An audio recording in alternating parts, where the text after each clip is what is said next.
All right, friends, I want to make sure that I've got this motion thing to be able to move us forward. If your eyes glaze over a little bit by all the stuff that I'm going to hit you with, I'm going to talk to you also about some of the theory behind the things that we do at St. Clare's. I'm going to tell you part of our story. We are not a large congregation by any stretch of the imagination. But as I will say in the slides, it's not about the size of your congregation. It is the size of your God, right? So I think about, you know that old spiritual, woke up this morning with my mind stayed on freedom.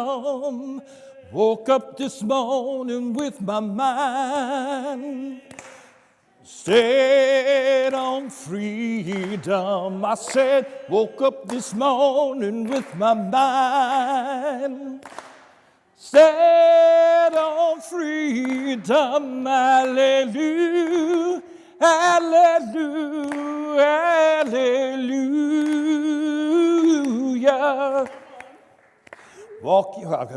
I could be here all day. Never mind, we could be here all day. All right, so the first thing, let's see if this works. No worries. Okay. I want you to you can't quite hear the music. I want you to answer 3 questions to the person near you. The first is, why are you here? What do you hope to get out of it? And I can't remember what the third question is. It's going to show up here on the slide. But just take a moment to the person next to you and ask yourself, why are you here? What do you hope to get out of this? Who are you? Why are you here? What do you hope to get out of this?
All righty, let's bring it on back.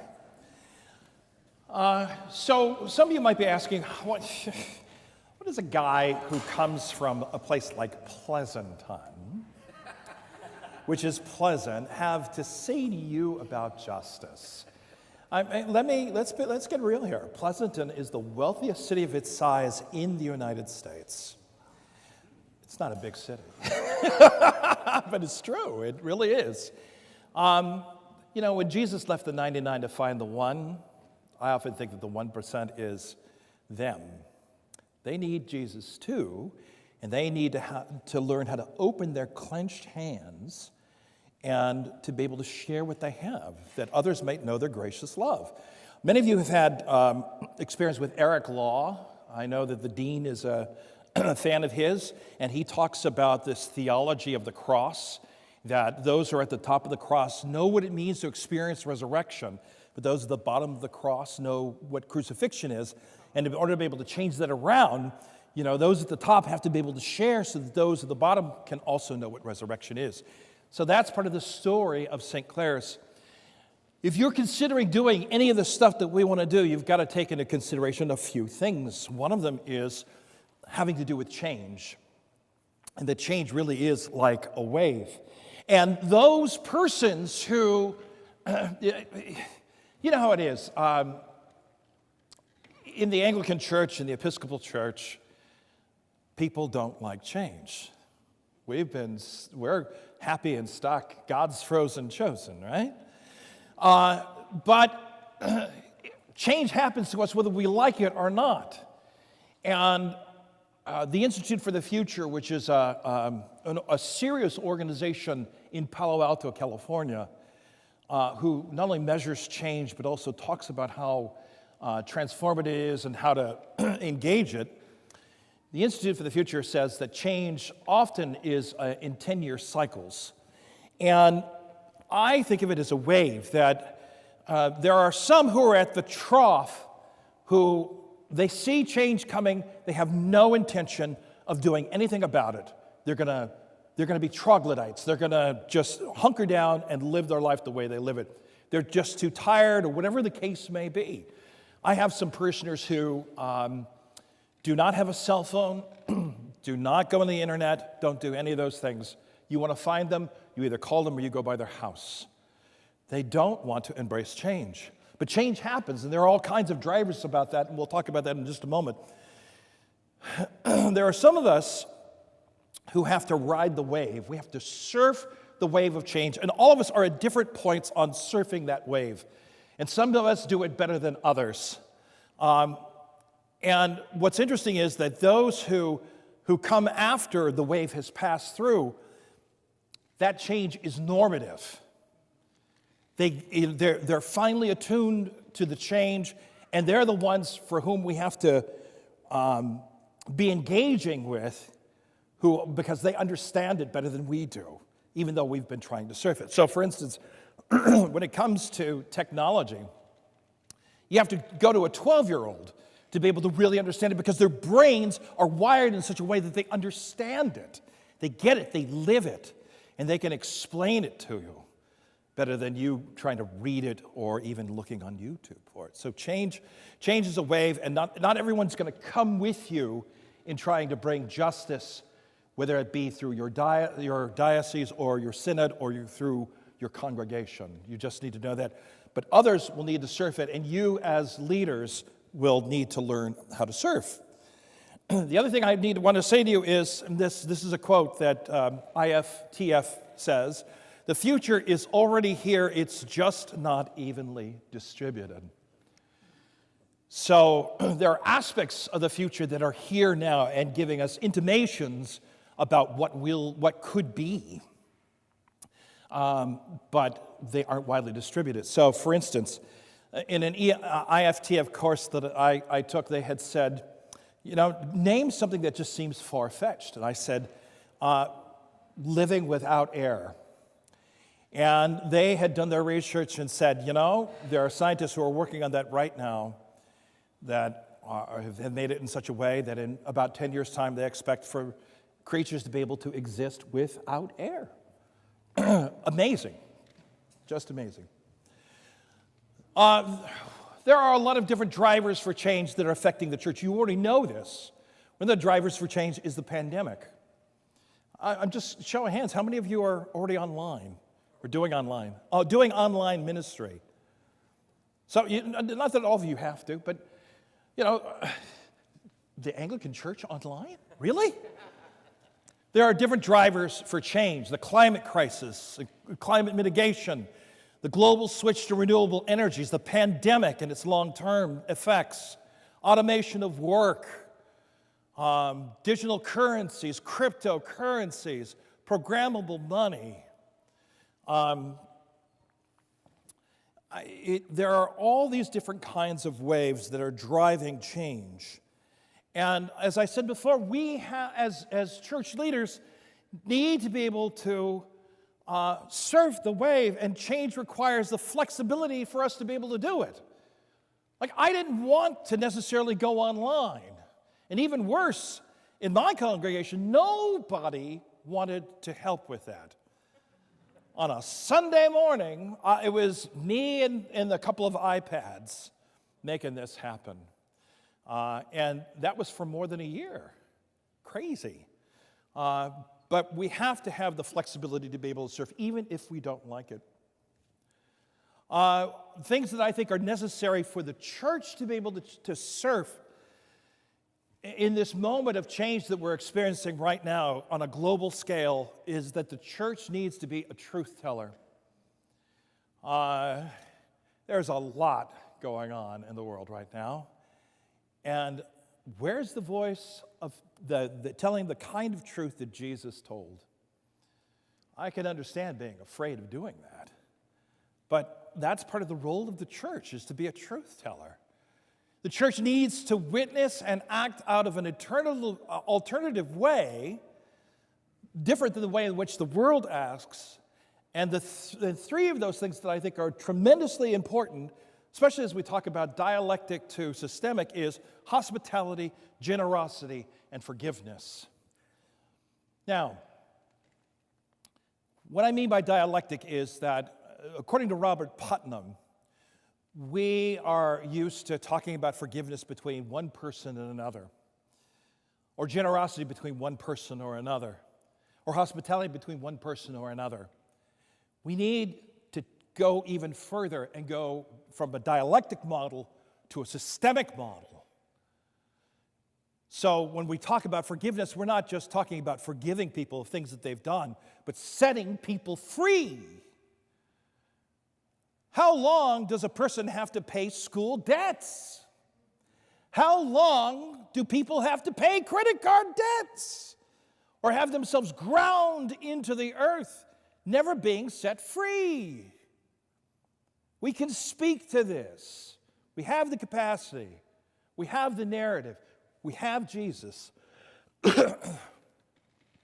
The church also needs to help shape public attitudes and public policies.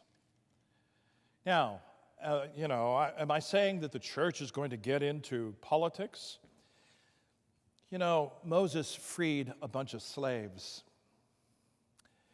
The church gets into politics, but we're into God's politics. We're not into saying, okay, this particular side is right and this particular... We're about God's priorities. So the church has to speak to that because there has been this vacuum that has existed for some time.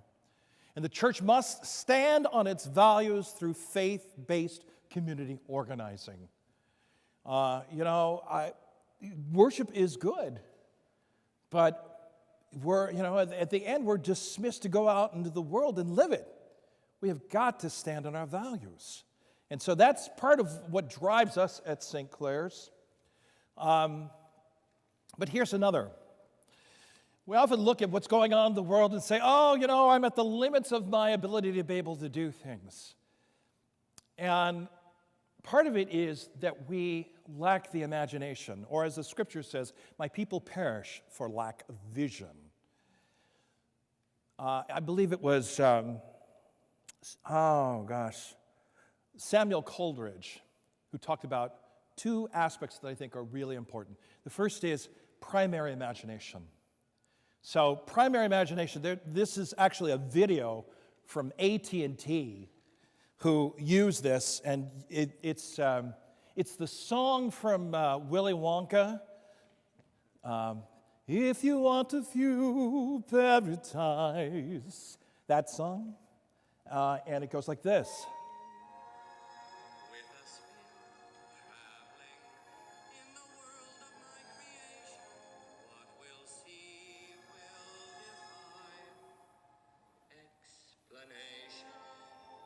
Remember when you were 5 and anything was possible? Happy 5th birthday again. Come with me and you'll be in a world of pure imagination. That's primary imagination. Remember when you were 5 and anything was possible? Happy 5th birthday. Right. The church needs primary imagination. We need to just run wild with the thoughts. But Taylor also says that we need to go from primary imagination to secondary imagination, which is the ability to take what has been imagined and make it reality. Children do this all the time. They do the primary imagination, but they also do secondary imagination. You see, they have this picture with a child with a bunch of blocks. And, what are you making now, Felix? Oh, I'm building this castle. And here, let me tell you about the castle. They make it. So we need to imagine it and then make it happen, which is secondary imagination. But the other thing that I talk in the second talk about the real world. And the real world is extending into a digital world, friends. If you think the future is scary, the real world really does include the virtual world. VR, AR, which is alternative reality, virtual reality, XR, which is just another way of an umbrella of all the different types of reality, Meta. We are going in this direction. In 10 years' time, so it is expected that these machines won't just be things that we use like our cell phones. They'll be inside us. And what I care about is that the fundamental question that is going to be asked, and that people who are creating this are asking, is, what does it mean to be a human being? And the church needs to be at the table for this. And so we need digital missionaries to ride those waves now. I don't know if there's any experience of this up here, but in the United States, there's what's called Tri-Tank. Tri-Tank is a joint effort between Virginia Theological Seminary and General Seminary, and it's a faith incubator. And so right now they have a friend of mine who is doing work on Meta. And what does it mean to have the church in Meta? And believe it or not, there are some people who show up and come and have authentic experiences. And we might say, oh, but that's not real. This isn't going away. So we need digital missionaries to be able to help us think about what does it mean to enter into this. Justice is a spectrum. So, on the one hand, there are folks who have no clue about what justice means and don't care. And then there are those who say, oh, well, okay, I'm aware of what's going on. And then there are those who write checks, and they write checks all day long. And there are those who, on the far end, deal with systemic change. The truth of the matter is that we need all of it. But we also need to know that it is a spectrum and that the change involved in justice is a spectrum. This is not my work, this is someone else, but they talk about the extreme ends of antagonism and liberation, and that we can be aloof and awake, and that we reach a point of awareness, and then we cross over into something new. We do education, and you notice that the more they grow not only in knowledge, but they also grow in action. There's an allyship, there's advocacy, there's activism, and that is when we are set free. And as I said before, justice is a spectrum from newbie to activist and everything in between. So part of that work that now to begin to start telling you a little bit about St. Clare's, part of our work is to move from punitive to restorative. So we do faith-based community organizing, and it took a number of years for this to happen in this congregation. And part of that, what that looks like is that we're trying to break the pipeline that goes from schools to prisons, because that's a very real thing in that region of the world. And so I want to talk a little bit about our work around that. And again, as I said before, this is trying to move from dialectical to systemic.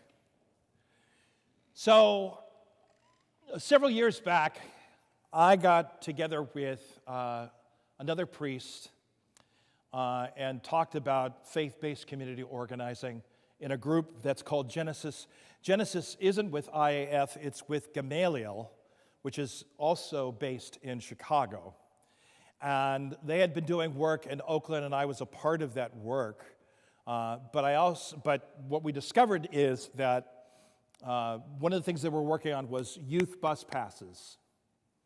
That the youth, particularly in Oakland, but other parts of our county, were not finding a way to be able to get to school safely. And young children were not able to get to school safely because they could not afford to get on the bus. Public school busing was long gone. And so they said, Ron, could you join us in this effort? And as hard as they pushed, the effort failed. And why? Because the region where I lived, that wealthy part, said, we don't need bus passes here. It's just another tax. And so I said, this is nonsense. Let's extend Genesis' work to the Tri-Valley. So Genesis of the Tri-Valley has been around since 2006, and it's centered on those who are the most vulnerable: youth, elders, people with disabilities.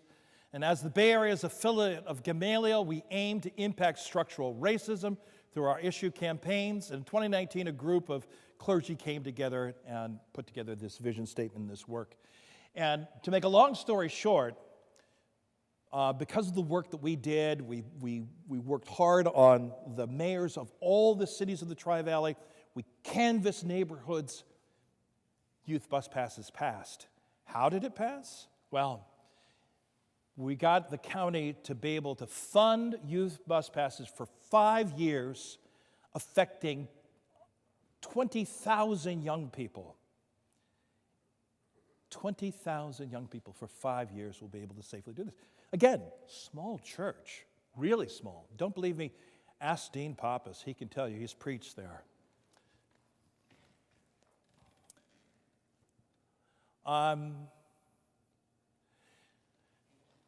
One of the things that we've discovered is that as we dig deeper into doing, standing on our values and doing justice, we have people in their 20s and 30s starting to come to our church. Now, you might walk into our congregation and think, oh my goodness, these people look like the Grateful Dead. You know, they're in their 80s, you know. But it's not true. It's not that they're all 20s and 30s, but the people who are in their 20s and 30s have come from a great distance. So our congregation is a 45-minute drive from San Francisco. And we have one person who drives from San Francisco, passes all those other churches to be with us because of the work we're doing. We have another person who has graduated from college and is knee-deep in what we're doing because she said, number one, your church is named after a woman. And and number two, because you do this kind of work.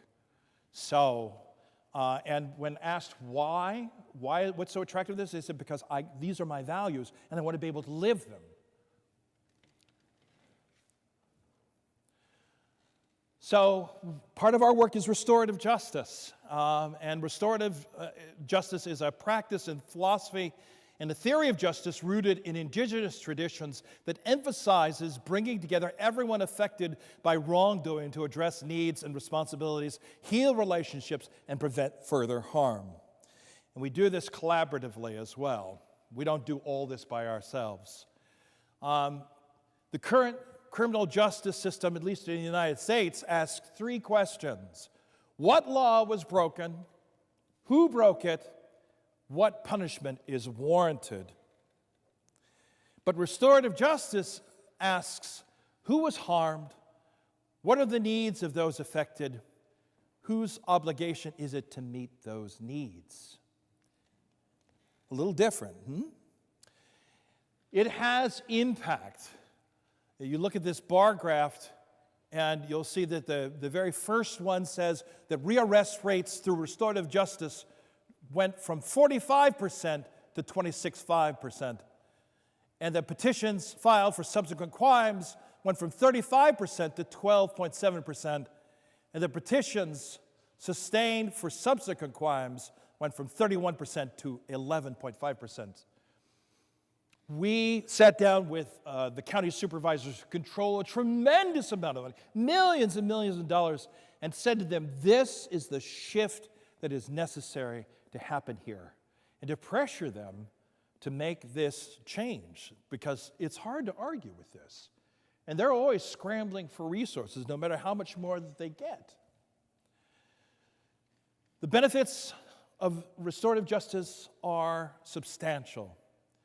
The person harmed is heard, there is high accountability, and there is community healing. I know I have seen it with my own eyes.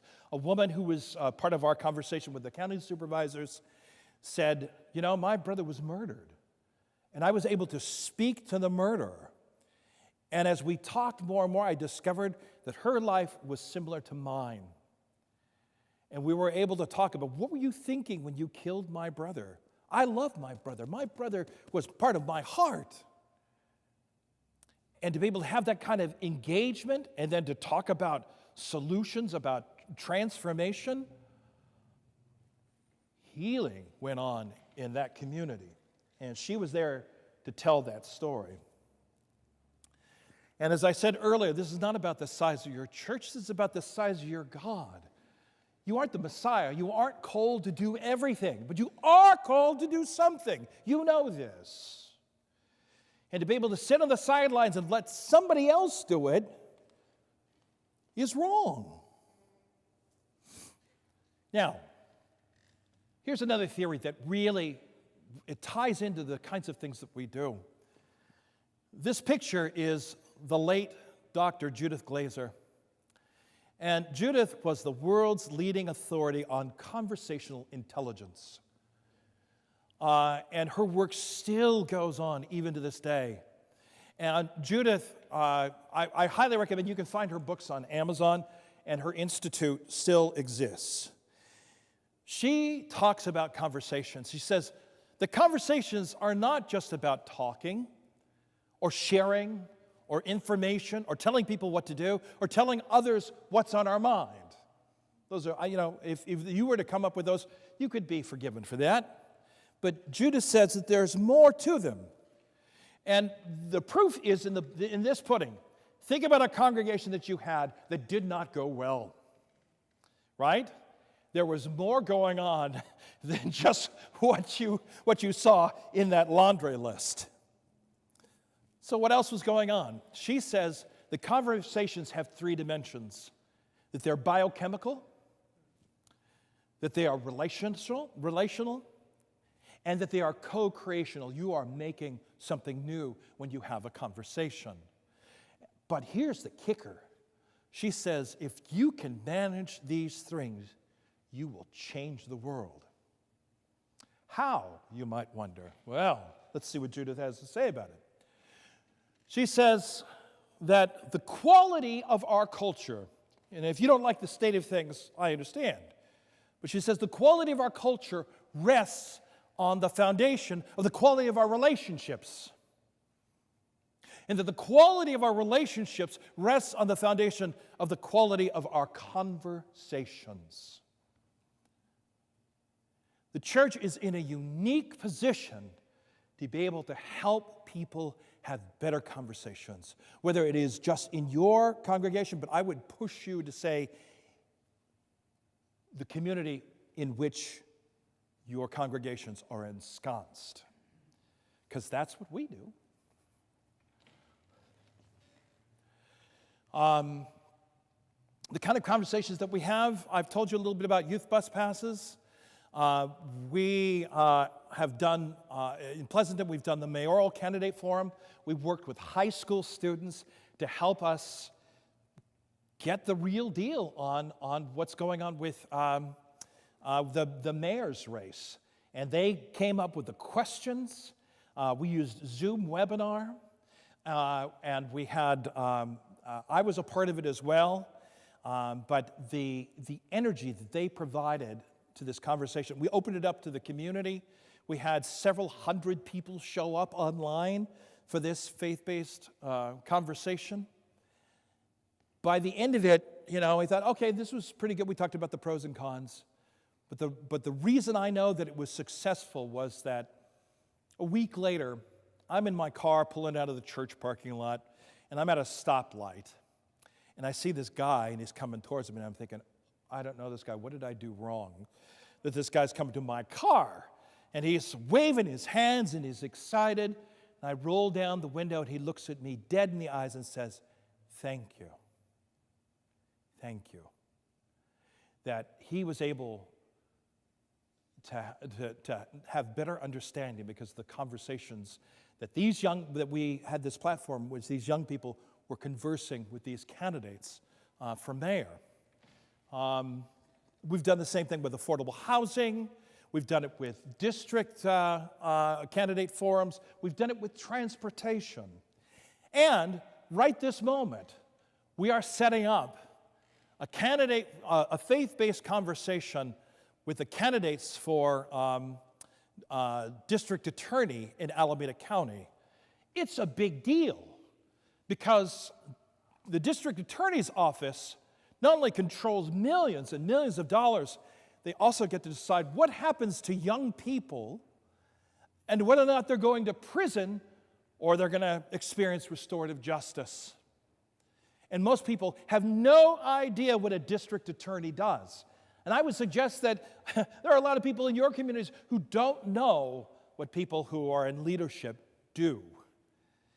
And so the church can facilitate those conversations in ways that are meaningful and life-giving and transformative. So I'm at a point where I want to ask you some questions. What steps might you or your church or your diocese take to stand on your values? There's a book called Superminds, and a supermind comes together when different groups work collaboratively, that they have much more creativity, much more capacity to be able to do things when they work together than apart. So what kind of steps might you take? What about justice excites you? Or what about it frightens you? And where do you see God's hope? Where do you see God's love in these stories I've told you? And Dean Pappas, do you want to come forward? You were going to facilitate some conversation? No? Am I wrong about that? Okay, all right. Sorry about that. All right, friends, I'm at the end of my conversation here with you. If you've got questions or you want to chat with me, feel free to do so. If you want to ask, now's a good time. Otherwise, thank you for listening to me. Yeah.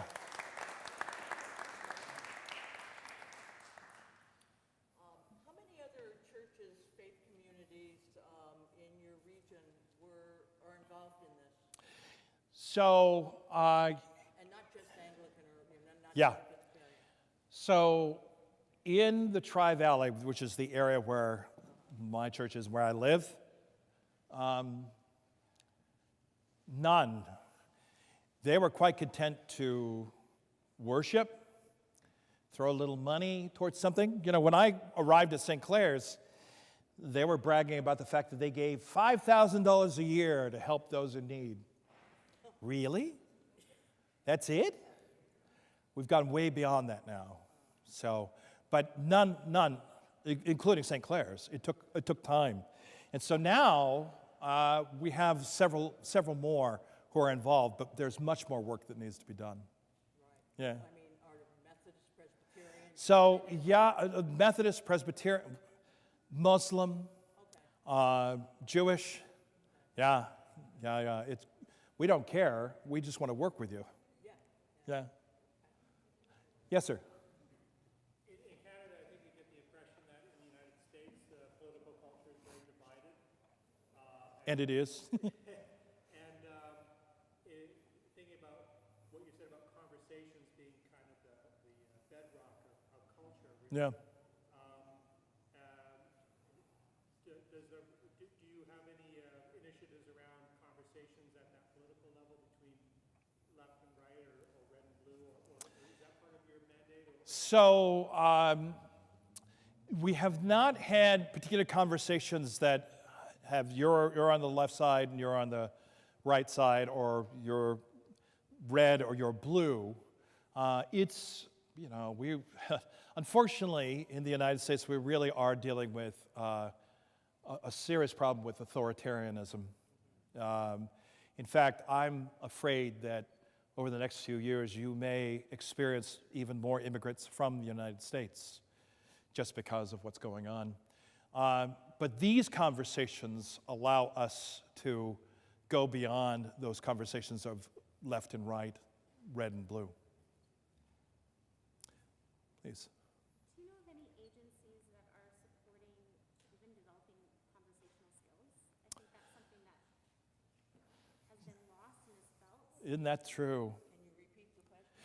So she wanted to know, are there any agencies that are participating in developing those kinds of conversations? Well, and even just skill development to be able to have those conversations. Skill development to have those kinds of conversations.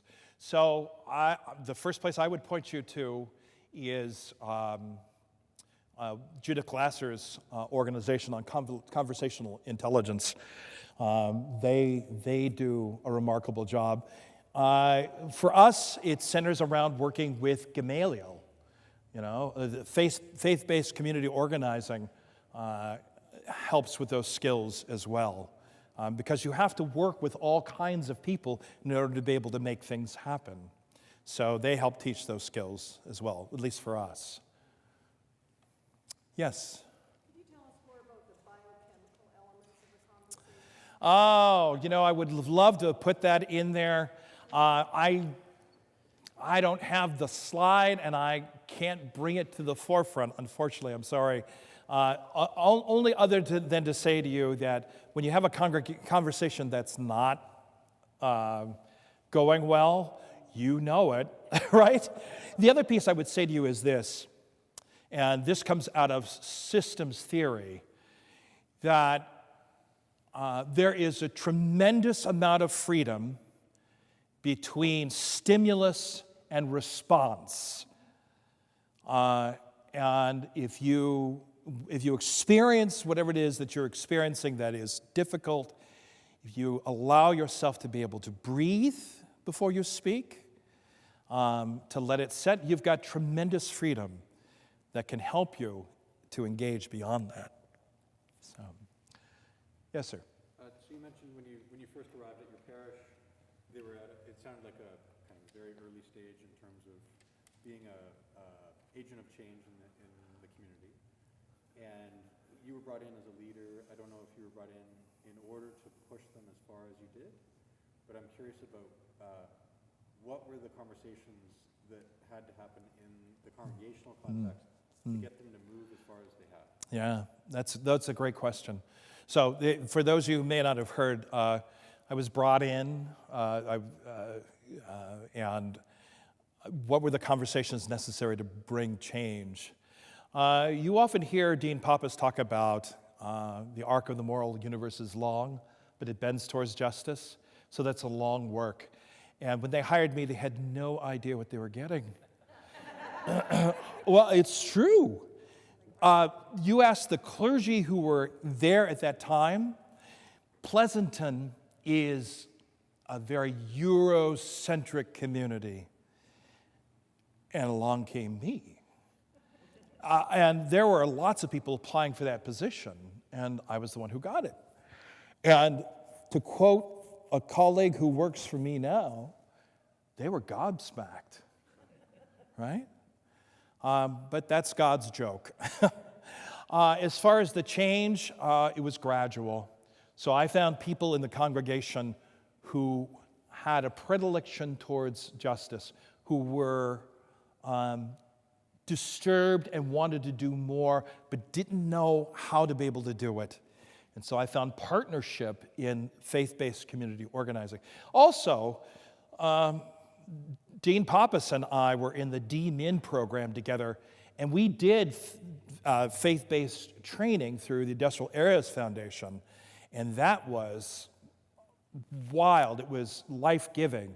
At the time, we were at a Catholic church, and the community in the south side of Chicago had experienced redlining, and all these people had been evicted from their homes. But one home in particular that we were walking past, a 17-year-old was sitting on his stoop, and gangbangers killed him right there as he sat there. And so the police were out in full force, and we marched a set-out route, and there were 300 of us.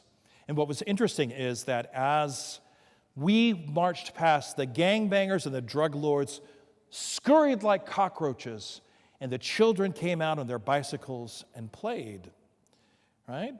And then we sat down with people in Chicago who had purse strings, who knew that they were going to get $50 million from the federal government. And we said, we want 15 of it. We wanted to come back to this community. Will you do it? And it was the faith community gathered together to help bring that systemic change. And that lit a fire for me to be able to move forward and to be able to talk to individuals in my congregation and then to invite them to opportunities of change and experience. And coming back to that spectrum of change, for some people, it meant we do a thing called Corazon, where we go to Mexico and we build a home in a day.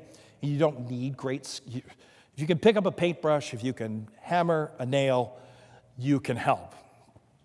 And so for some people, that was the transformative way for them to be able to move forward, because they're realizing at the end of the day, they're handing the keys to a house that they helped build. And they're like, I had some kids who were like going, I live in a 4,200 square foot house, and people are going to live in a house that I made? Well, maybe I need to rethink my values here. So there's that invitation, but you have to constantly, remember I talked about hospitality, you have to constantly be inviting those who are willing to be disturbed, and then invite them to deeper and broader, as Jesus does in the Gospels. He always says, what is it, the rich young ruler? Jesus loved him, and then he said, if you want to go all the way, and frightened him with the truth. And he couldn't do it, but we're doing the same thing. We're constantly inviting, and it's a long process. But don't be frustrated by that. Yeah, I just have a question about the long process, actually. Yeah. And I don't know where I got the idea from, but it seems to be within mainline church standards, the time frame for a priest in charge or a minister or whatever is kind of 7 to 10 years. Yeah, that's right. And I know that you're talking about almost 19 years, and I'm wondering, how realistic is it to kind of get a ball rolling on something like this and then leave when you're not the one to kind of oversee and keep that moving? Can you Sure. So first, my being there that long was not planned. I've done the bishop dance. I've looked at being up this way as well. And that's just where I'm at. So I've had a longer time frame, as you say, to be able to cultivate this sort of work. For those who are doing just 7 to 10 year time frame, it's going to take you about 7 years to be able to build enough trust for people to be able to count on you to do something new. And so you just have to continue to work the system to bring people along and trust that God will do more after you leave. A friend of mine, M.R. Ritney, she's gone to her great reward. She used to be a Sufi mystic, and she became an Anglican priest. She said this, and it stays with me. I hope it stays with you. She said, go where you are sent. When you get there, wait until you are given something to do. Then do it with all your heart.